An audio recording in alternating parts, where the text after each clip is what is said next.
We've discovered that New York State is spending millions of dollars to remove deer carcasses from the side of roads and highways. The question is, why? Because we've also discovered a local program that does it for free and then donates the venison to those in need. Dead deer on the side of the road. They have to be removed, but at what cost? The numbers may astound you. Buck removal means big bucks removed from the pockets of New York State taxpayers. Were you aware that the state contracts out to remove deer carcasses? No, until you just said that right now, I had no idea. I find that to be fascinating that we're spending so much money on removing deer carcasses. In looking for other Department of Transportation contracts, we came across these for deer carcass removal services. $785,000 to cover Monroe, Ontario, and Wayne counties. $467,000 for Wyoming and Livingston counties. $237,000 for Genesee and Orleans counties. They are all 5-year contracts that went into effect earlier this year.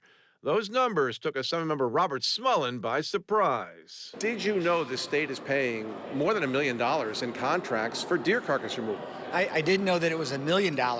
I'm quite surprised that it's $1 million for deer out there. New York State tracks deer harvesting, deer killed by hunters, and that can give you an idea of where you'll find the most deer. None of the aforementioned counties ranks in the top 10 on the latest deer harvest summary put out by the Department of Environmental Conservation. Perhaps New York State should consider what's done in Fulton and Montgomery counties. Tom Georgia is the man who started Venison for Veterans. It's a big program, but it seems like we're growing, but at a nice pace, and and it's working. It's a program where volunteers pick up deer carcasses on local roadways and get them to butchers who prepare them for donation. Free deer meat for veterans and for seniors, and no cost to taxpayers for the removal of deer roadkill. All costs are covered by donations. Once they call me or my partner, Don Wixel, okay, one of us will go pick it up. And we're usually within, 20 minutes or 30 minutes of picking it up, and it could be all hours of the night, but that's what we do. Then we clean it up and we take it right to the butcher. And once a year, there's a massive distribution event at Fulton Montgomery Community College. Volunteers taking the venison to veterans and seniors.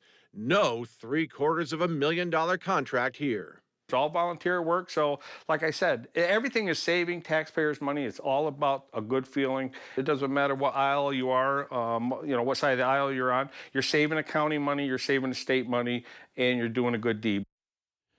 Now, we've asked the state for an explanation of the hefty deer removal contracts. We'd like to know why local DPW crews can't pick up deer as part of their duties, as is done in some counties, or why there can't be a volunteer Venison for Veterans program all across the state.